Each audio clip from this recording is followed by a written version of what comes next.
नमस्ते, नमस्कार, हर हर गंगे, प्रयागराज महाराज की जय। इस तरह के संबोधन बेहद आम हैं और जब धर्म और संस्कृति की बात आती है तो हमारा प्रयागराज सच में अद्वितीय, अनुपम और अद्भुत है। ऐसे ही हमारे सारे धर्म तीर्थ हैं, चाहे वह काशी हो और नए सिरे से पुनर्निर्माण से गुजर रही हमारी अयोध्या हो। मथुरा का भी पुनरुद्धार होना है नगर के रूप में। अध्यात्म और धर्म के रूप में मथुरा उसी तरह हमारे हृदय में और मान्यताओं में और संतों में विराजमान है। इसी तरह हमारे सभी तीर्थ स्थल हमारे लिए महत्वपूर्ण हैं। वह न केवल हमारी विरासत और परंपरा को संजो कर रखते हैं, बल्कि हमारी चेतना और भौतिक जगत की जो जरूरतें हैं, अर्थात जो हमारी अर्थव्यवस्था है, इसको भी चलायमान रखती है। अब सोचिए, जो हमारी टेम्पल इकोनॉमी है, धर्म से जुड़ा जो अर्थशास्त्र है और उससे चलने वाली जो अर्थव्यवस्था है, वह कैसे पर लगाकर उड़ रहा है या उड़ रही है। वह काशी की अर्थव्यवस्था हो या फिर प्रयागराज की अर्थव्यवस्था हो, और अयोध्या जीएसटी कलेक्शन में रॉकेट साइंस वाली जो स्पीड होती है, रॉकेट जिससे चलते हैं, उड़ते हैं, उस गति से आगे बढ़ रही है। इसके लिए सभी को ढेर सारी बधाइयाँ और शुभकामनाएं। अब आते हैं मेला से जुड़े कुछ दुखी आत्माओं के लिए। उनके लिए हमारी ढेर सारी संवेदनशीलता है और शुभकामनाएं हैं, क्योंकि अपने एजेंडे के चक्कर में वो पता नहीं किस किस तरह के लगातार वीडियो बना रहे हैं और ये कमी है, वो कमी है, यह बताने में लगे हैं और जोर शोर से अपनी बात कह रहे हैं।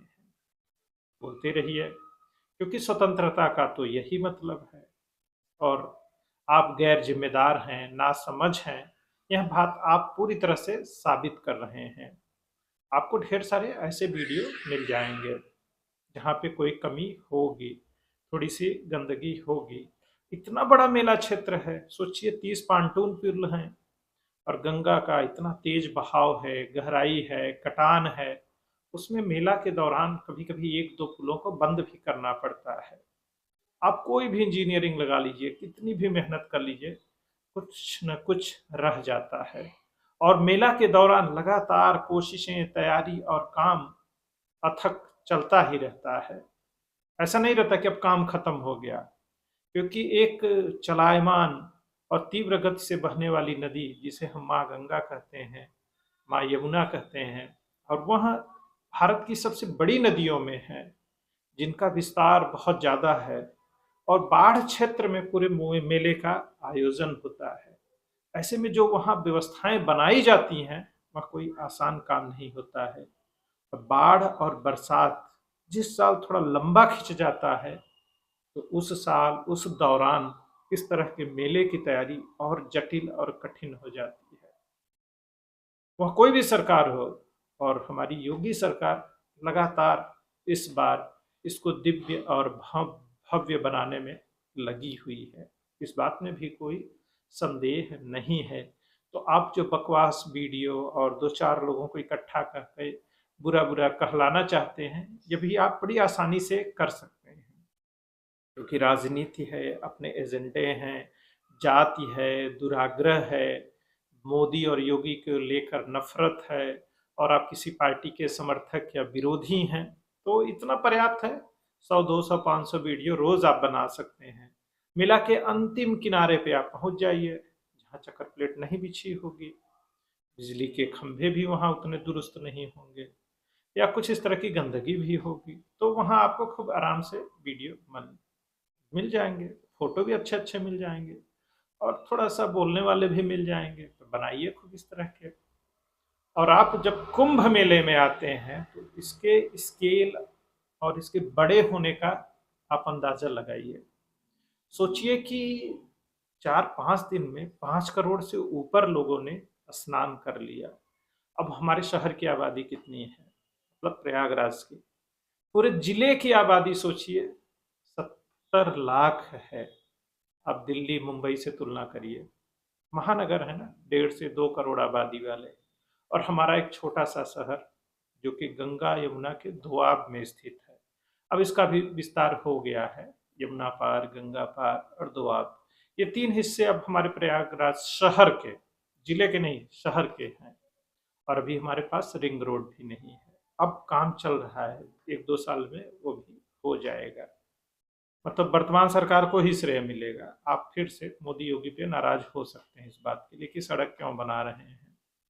सोचिए, रेलवे के जो बड़े बड़े काम हुए हैं, प्रयागराज से वाराणसी डबल ट्रैक बन गया है, इलेक्ट्रीफाई है, जो 120 किलोमीटर का रूट है वेल कनेक्टेड हो गया है, रेल रोड दोनों से।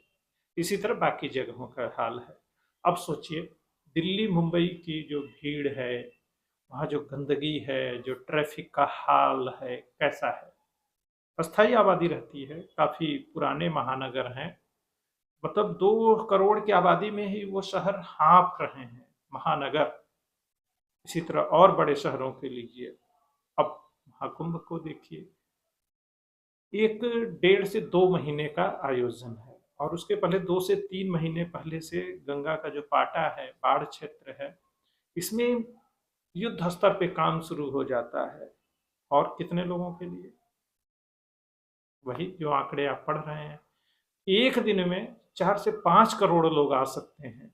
अब तो मौनी अमावस्या पे 10 करोड़ तक का भी अनुमान लगाया जा रहा है, क्योंकि मकर संक्रांति और पौष पूर्णिमा के दौरान करीब 5 करोड़ का आंकड़ा पहुंच गया। मतलब 2 दिनों में स्नान करने का, और 3.5 करोड़ से ऊपर आपका मकर संक्रांति के दिन लोगों ने स्नान कर लिया। ऐसे में क्या आप सारी सहूलियत, होटल जैसी व्यवस्था आम लोगों को दे सकते हैं? सोच कर देखिए, आपके घर में 2-4 लोग आ जाते हैं तो आपकी सारी व्यवस्था कैसे धरी की धरी रह जाती है। फिर सरकार जो बड़े पैमाने पर प्रबंधन करने में जुटी है, वह कैसे करती होगी इन करोड़ों लोगों के लिए।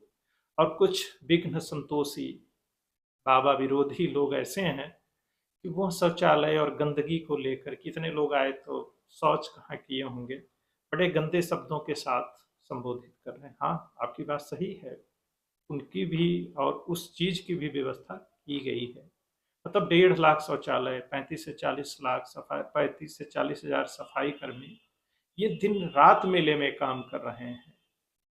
और इसमें आप जैसे महानुभावों के भी सहयोग की आवश्यकता है कि कैसे एक दूसरे की मदद करें, सहयोग करें, धैर्य रखें। अब सोचिए, आप नहान के दिन, मकर संक्रांति, मौनी अमावस्या और जो बाकी स्नान के दिन हैं, तो 6 बड़े स्नान हैं।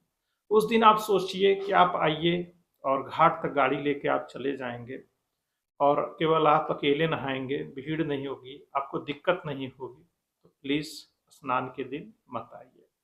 तो उसके थोड़े आगे पीछे आ जाइए और थोड़ा धैर्य रखिए। मेला किन लोगों का है, यह थोड़ा देखिए, जानिए, वीडियो ही देख लीजिए जो यूट्यूब और रील्स में चल रहे हैं। वो बेहद आम लोगों के लिए है, जो माँ गंगा में आस्था रखते हैं, प्रयागराज में आस्था रखते हैं। उनको बड़ी भव्य और सड़कें और वो चीज़ें नहीं चाहिए जो आपको चाहिए। बस ऐसे ही लदे चले आते हैं और लदे फिर अपने गांव वापस हो लेते हैं। उनकी ज़रूरत का सामान उनके पास है। वो आपकी तरह जाड़ा, गर्मी, भीड़, ये वो जो 50 ठो आप बातें कह रहे हैं ना, उससे बिल्कुल भी परेशान नहीं होते हैं। वो आस्थावान लोग हैं, उन्हें कुछ नहीं चाहिए।